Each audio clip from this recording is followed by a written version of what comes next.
A few months ago, Adam Neely created a video on the ethics of fake guitar playing. These are people that are on YouTube and TikTok playing their guitar, and it turns out to one degree or another, they are altering their performance, and whether that is right or wrong.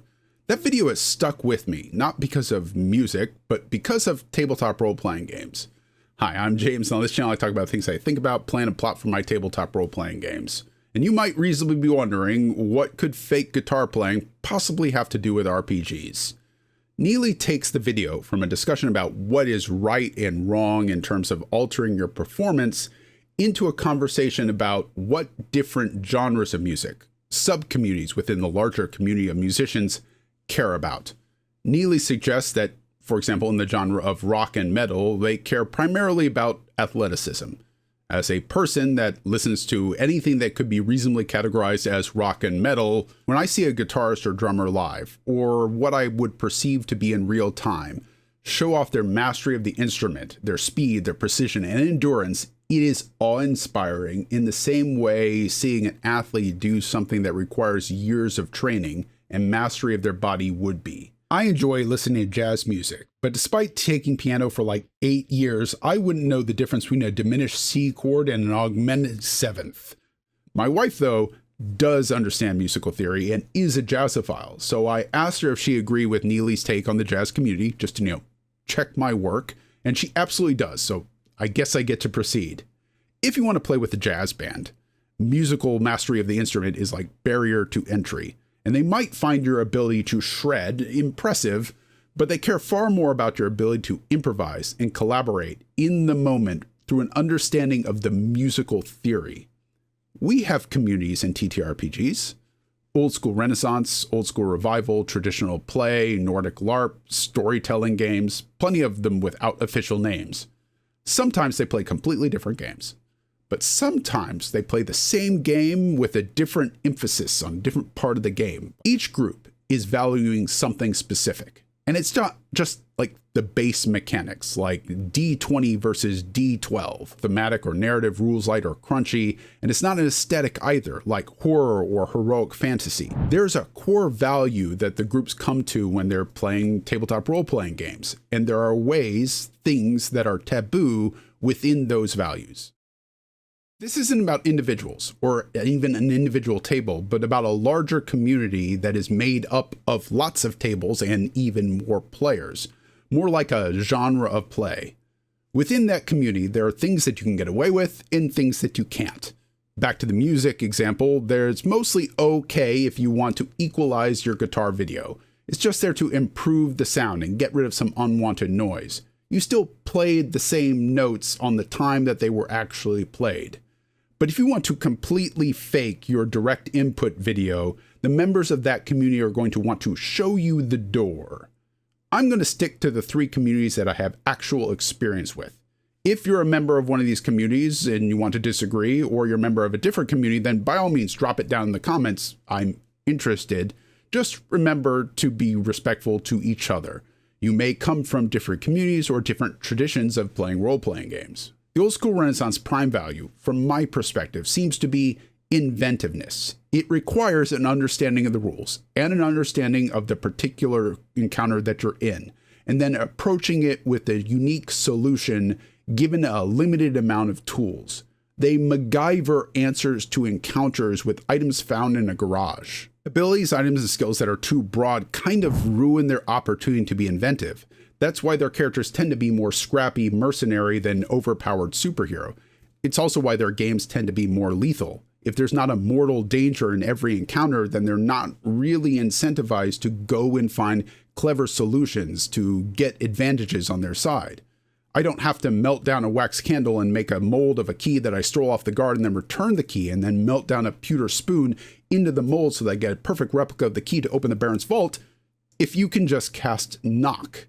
It's not that spells and magic items can't be used. You can, if they're clever.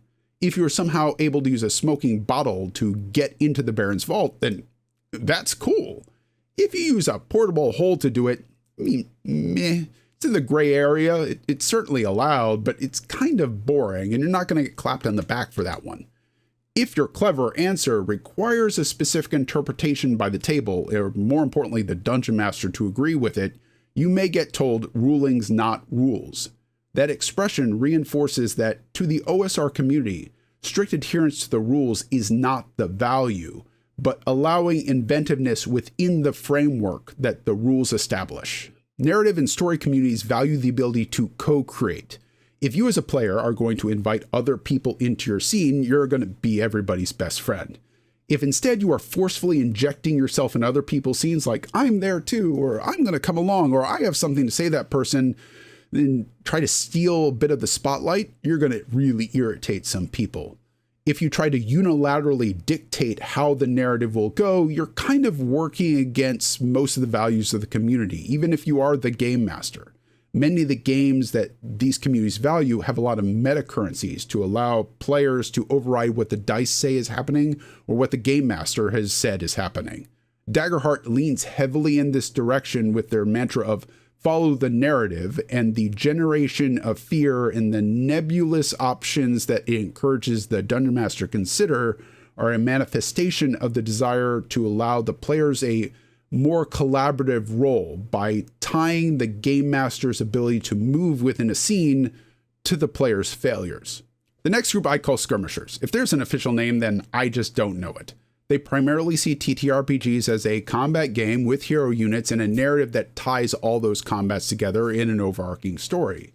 They primarily care about knowledge of the rules, tactical play, clever character builds. I would say they value expertise. They share some of these traits with like the OSR community, but it manifests itself in a totally different way that allows for a wide spectrum of rules experts.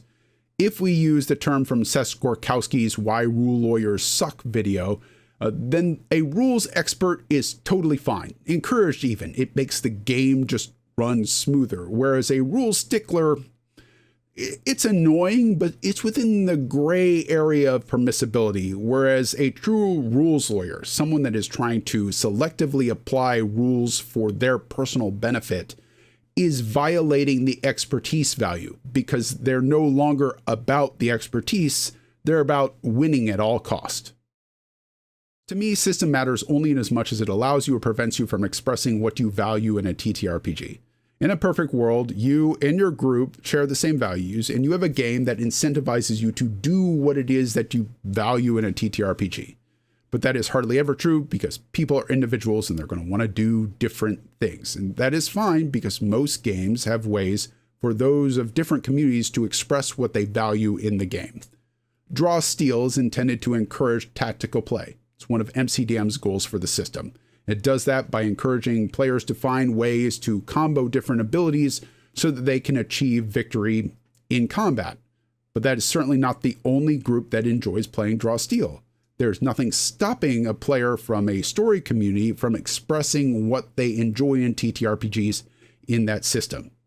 Daggerheart sells itself as a narrative first game, and my Pathfinder 2e players loved it, even though they give two craps about co-collaborating on a narrative, because the character abilities were intricate enough for them to find ways to build things that would combo together, and they engaged in the system on that level. That's what's so great about broad tent games. They sit between these genres of play, and these different communities can all see what they value in a game and come together to play a game together. It's also what's really irritating about them. Because broad tent games are trying to appeal to all these different play styles, they will inevitably allow and encourage a type of play that a community finds really irritating. The more people that you satisfy, the fewer you make happy. Finding your community is great. You all know the same jokes, laugh at the same memes, you like the same movies, you can whistle the beginning to the Super Mario Bros. Underworld tune and somebody will naturally just pick up the bass line. You are maybe not on the same page, but reading different editions of the same book.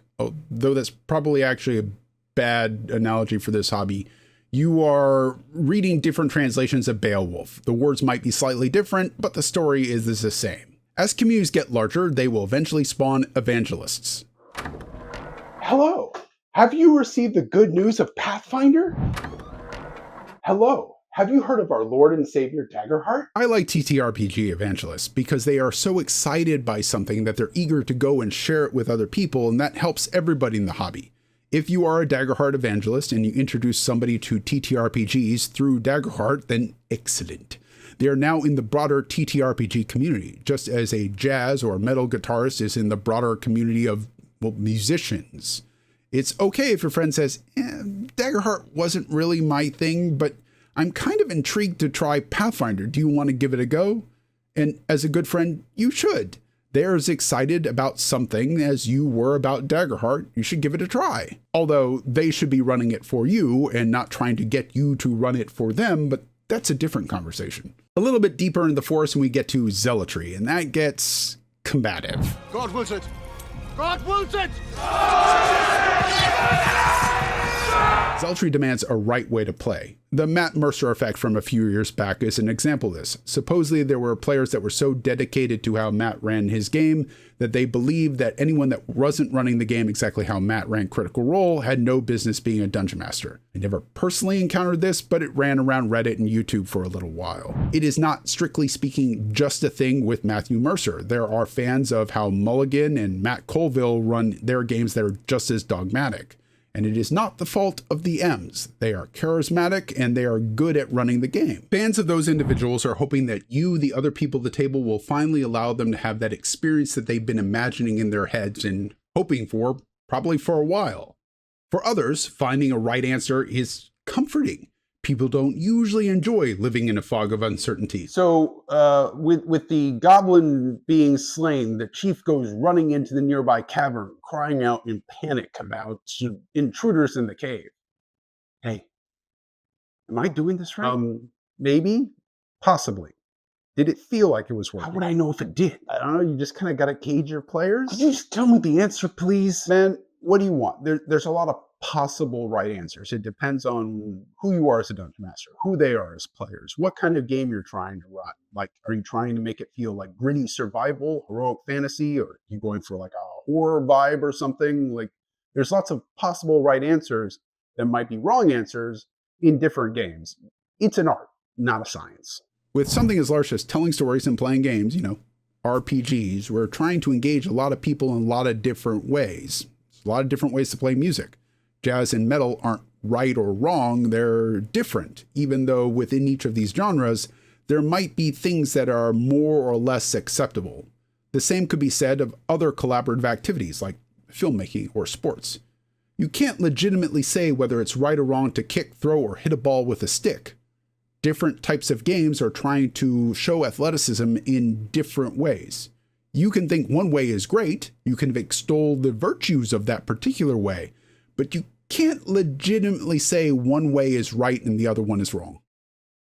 I think it's worth thinking about not just like, what kind of player am I? Power gamer or actor or storyteller, but like, what do I value in RPGs? And maybe more importantly, because this is usually a collaborative experience, solo play being withstanding, what does this group value in an RPG?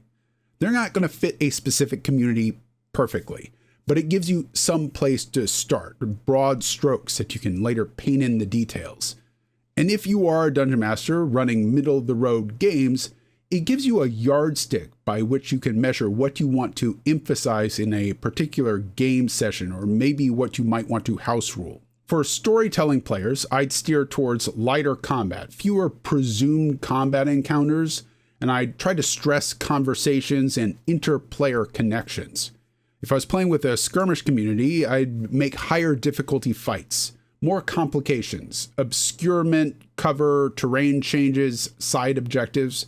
For an OSR group, I'd lean towards lethal encounters, with ways to get around or avoid it if you were clever. I give them fewer magic items, and those that I did give them would be more tool-like. The ever-smoking bottle, the rope of climbing, sovereign glue. If you're building house rules or maybe even designing your own game, I think it's worthwhile thinking, do these rules bring in multiple communities? Do I want to? And if so, which one? Or would I rather focus on one community? Broad appeal brings in more players, but tailoring builds loyalty. And tailoring is not gatekeeping.